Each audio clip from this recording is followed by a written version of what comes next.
Well, God wants us all to be courageous because He knows we'll face times in life and situations and circumstances that it takes more than just a desire. It takes courage. Many people operate on the basis of fear, on the basis of what other people think. We as believers should operate on the basis of courage. Courage to say no when we ought to say no. Courage to say yes when we should say yes. So what kind of courage do you have? Is yours sort of floating between depending on the situation? Or do you know the difference between right and wrong for your life? And you've made up your mind. Do we sit down and let change just happen to us? Or are we just watching change happening around us? Or are we aware that change is happening within us? Or are we going to be those proactive people who make sure that we affect what happens to us? Change also produces 4 types of people. They are in this room. First of all, there are people who watch things happen. Not all change is improvement. You used to weigh 128, and now you changed. And for some of you, that's not an improvement. You lost your wardrobe. You lost your ability to climb up steps fast. You even lost the quality of health that you had. Change doesn't mean improvement all the time. But the problem is, without change, there can be no improvement. So you have to decide what to do with change. Change will happen, and if you are not careful, it could be destructive. So you have to determine, what kind of change do I want in my life? And I want you as a young person, as a mother and a father, as a business person, to think about your company even, or your family, or your educational pursuit. What kind of classes do you want to take in college this year? What kind of grades do you want?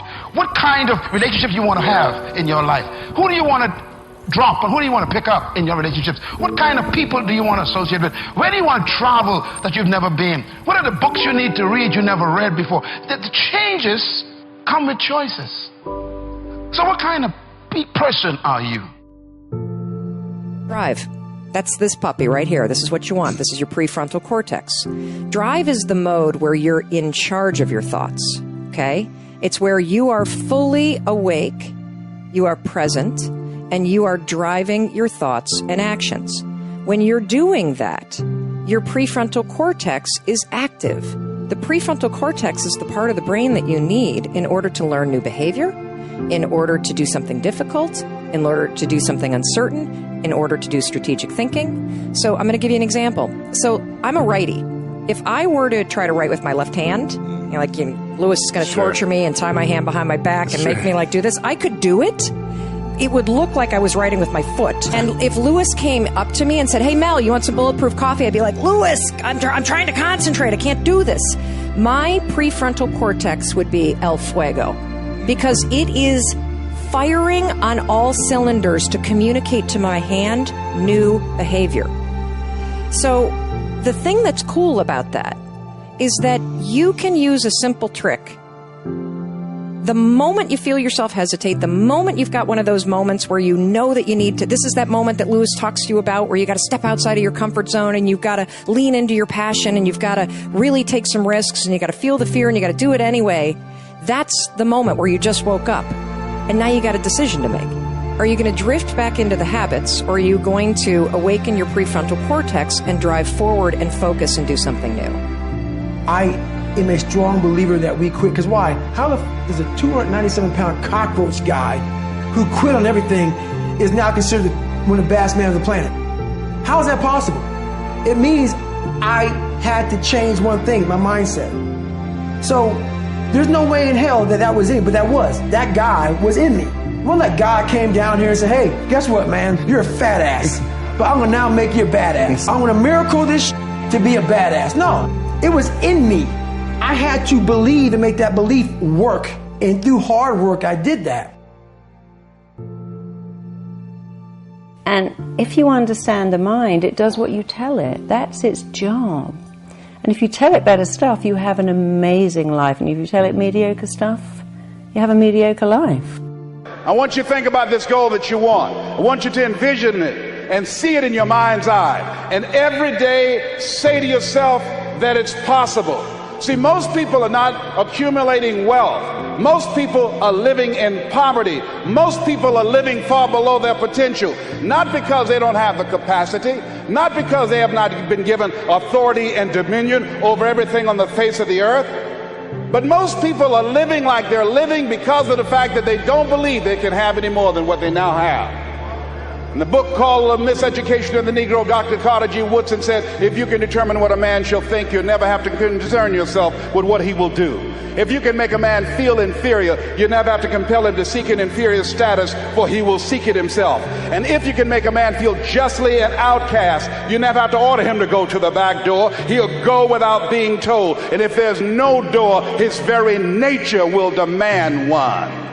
That's why Scripture reminds us, be ye not conformed to this world, but be ye transformed by the renewing of your mind. So every day you have to sell yourself and get out of your mind those old thoughts, that old belief system. Every day you've got to sell yourself on that it's possible. That you got to put a new mind in you. You got to get out of your mind. You got to begin to restructure your thinking. Every day you've got to begin to recondition your mind. See, many of us go through life making choices, thinking it's our choices, and it's not. What do you mean by that? I'm reminded of the great anthropologist Margaret Mead. She was in a restaurant in Europe, and a waiter saw her and said, "Oh, how are you? I'm so glad to see you." He said, "There are several other Americans here tonight." And she said, "Is that right?" He said, "Yes." She said, "When you serve them dessert, let me know and I'll tell you exactly how many are here." He said, "That's not possible." She said, "Let me know after you serve dessert." When he served dessert, he came back and he told her. She got up, she walked around, and she looked and she observed, and she said, "You have exactly 65 Americans here." He checked the guest list and he was amazed. He said, "How did you know that?" She said, "Because in Europe, when you eat a slice of pie or cake, you eat it from the back toward the tip. In America, when we eat a slice of pie or cake, we eat it from the tip toward the back." How many of you, when you eat a slice of pie or cake, you eat it from the tip toward the back? Raise your hands, please. Good. Now, what else is in your mind? What else are you doing unconsciously that you don't even know? I'm going to say something and I want you to answer it after it. I want you to end it for me. Winston tastes good like what? How many of you don't even smoke Winston but know it? Raise your hands, please. Now, that commercial been off the air for 30 years. 30 years. See, let me share something with you. The easiest thing I've ever done was to earn $1 million. The most difficult thing I've ever done was to believe it could happen to me. That was the most difficult part, to believe that given my circumstances, if my birth parents came down this aisle right now, I would not know either one if my daddy came up here or my mother came up here. Given the fact that I was born in an abandoned building on a floor, being labeled educable, mentally retarded, not having any college training, I used to feel all my life that people who had college degrees were more intelligent than me. I remember going to see the late Dr. Norman Vincent Peale, the author of the book, The Power of Positive Thinking. And I used to look at him up on stage and I said, I could do that. I would love to talk to people. I'd love to talk to people. And I said, I could do that. But then when I started going back to my car, my mental conditioning activated itself. And it said, Les Brown, you can't do that. You don't have a college education. Les Brown, you can't do that. You don't have the training. You've never worked for a major corporation. You can't do that. What makes you think you can earn $5, $10, $15, $20,000 in an hour? You don't earn that now working for 2 or 3 months. What makes you think that you can speak for AT&T, Procter & Gamble, McDonald's Corporation, General Electric? These are clients I have now. You've never even worked for them. How many of you ever thought about something you wanted to do and you talk yourself out of it? Raise your hand if you know what I'm talking about. That inner conversation is what's going to haunt you after standing here and saying, I can do all things through Christ who strengthens me. After saying that again and again, we are more than conquerors. That inner conversation will cause you, when you leave here, to go back leading a life of mediocrity, leading a life of unproductivity, leading a life of poverty. You said something in there that is really interesting, but I don't understand quite what you mean by it. So you said you have to make sure that the language is not only compelling, but absolutely up to date. What do you mean up to date? Well, I'll give you an example. I worked with somebody who was morbidly obese, and he had a story. You know, when I was a baby, I was only 2 pounds. I nearly died. My parents had to feed me every hour, wake me up, and if I threw up the food, my mum would cry. And he has this story. I'm like, okay, but that's 50 years ago. Now you're going to die of being 600 pounds. So you have to talk to the mind and say, this is completely outdated. It's behind you. So people have a story, you know, I can't find love because my dad left when I was 1. I can't find love because my mum preferred my brother. I can't be a success because I never went to university. I can't speak in public because I blush. And without understanding, when you describe why you can't, you keep it going. If you keep talking about the symptom, your mind keeps it alive, because whatever you focus on, you get more of. And so a lot of people have language that's completely irrelevant. Like, yes, I know your dad left when you was 1. I know your mother put you up into foster care and didn't love you, but that's then. This is now. And so they have outdated stories, outdated language. I can't do that because the classic one I held up, oh my God, my boyfriend just ripped out my heart, stamped all over it, killed me, and if I find love again, it will kill me. I'm like, darling, he got bored, and you would have got bored too if you'd stuck around. And that was your starter relationship. Go and find a better one with someone amazing. Everything he loved in you, you didn't take it home with him, it's still there. So don't use that irrelevant, I found love and it killed me when it ended. So I found love, the wrong person, but I'm going to find it again with the right person. It's going to be amazing and compelling. He's going to fall in love with my soul. We're going to be together forever. Because you've got to turn your mind on, and it loves exciting words, dramatic words.